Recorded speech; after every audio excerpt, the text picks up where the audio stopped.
Agora eu vou ensinar como encontrar a variância e o desvio padrão em uma variável quantitativa contínua.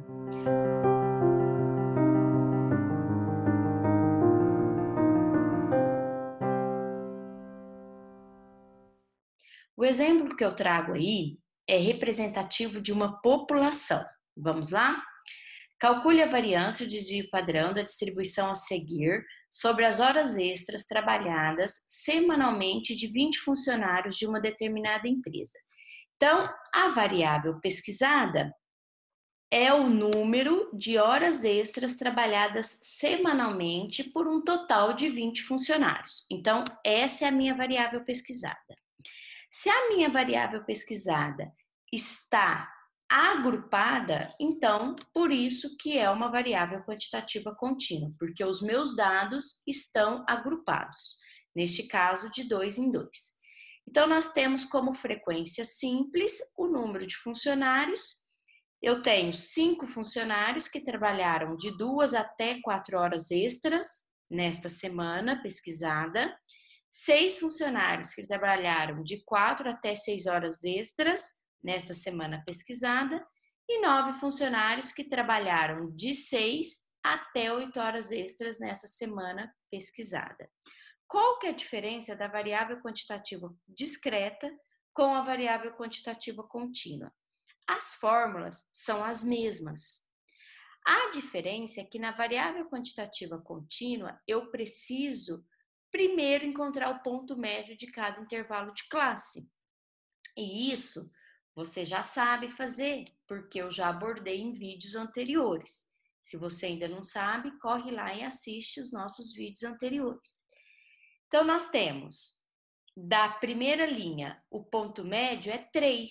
Por que é 3? Porque é 2 mais 4 dividido por 2. O ponto médio do intervalo de classe é o limite inferior mais o limite superior de cada intervalo de classe dividido por 2. Então, nós temos 4 mais 6, 10, dividido por 2, 5. 6 mais 8, 14, dividido por 2, 7.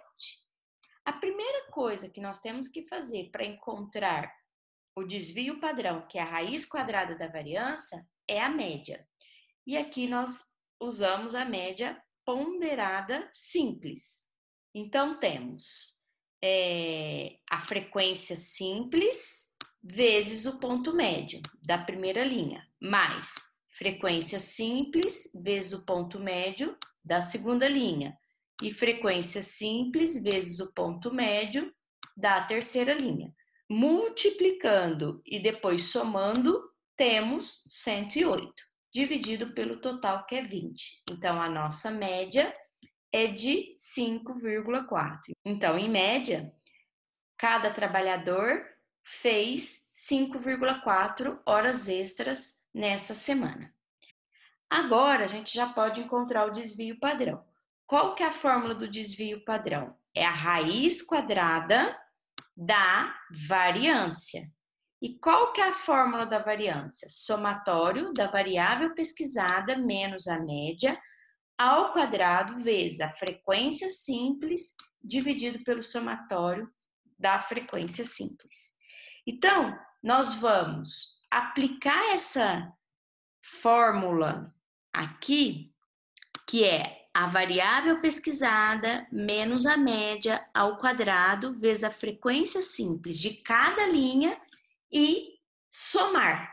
Então, nós temos que a variável pesquisada da primeira linha, vamos usar como base o ponto médio, que é 3, menos a média, 5,4, que já encontramos anteriormente, ao quadrado vezes a frequência dessa linha, que é 5, mais, vou para a linha de baixo, ponto médio, que está representando a variável pesquisada, que é 5, menos a média, 5,4, ao quadrado, vezes a frequência da segunda linha. Terceira linha, ponto médio, 7, menos a média, que é 5,4, ao quadrado, vezes 9, que é a frequência simples da terceira linha. Tudo isso dividido por 20, porque trata-se de uma população.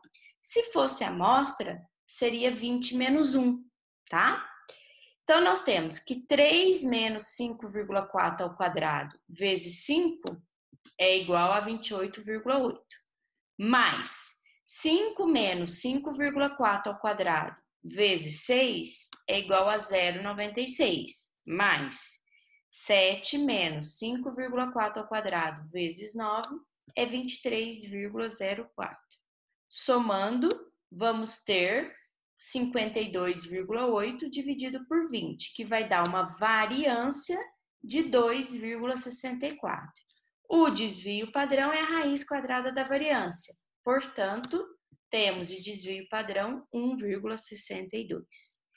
Agora vamos calcular o coeficiente de variação, que é o desvio padrão dividido pela média vezes 100.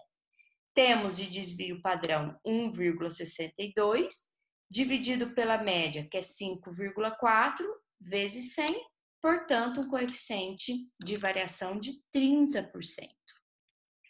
Então, interpretando, os valores se dispersam da média, 5,4, por 1,62 unidades, ou seja, os funcionários que trabalharam de 3,78 a 7,02 horas extras em uma determinada semana, encontra-se dentro de uma zona de normalidade, mas que não é tão normal assim, né? Porque o meu desvio padrão deu 30%.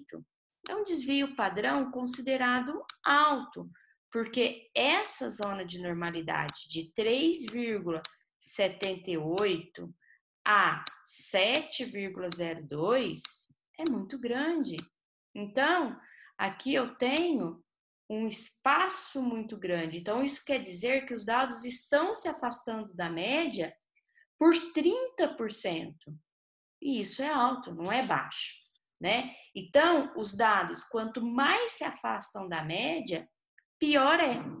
Os dados, quanto mais se aproximam da média, melhor é. Então, o coeficiente de variação deu 30%. Isso quer dizer que os dados estão se afastando da média por 30%. E isso, dependendo da situação, é considerado alto. Te espero no nosso próximo vídeo. Não se esqueça de dar um like e se inscrever no meu canal. E compartilhe também com seus amigos. Até.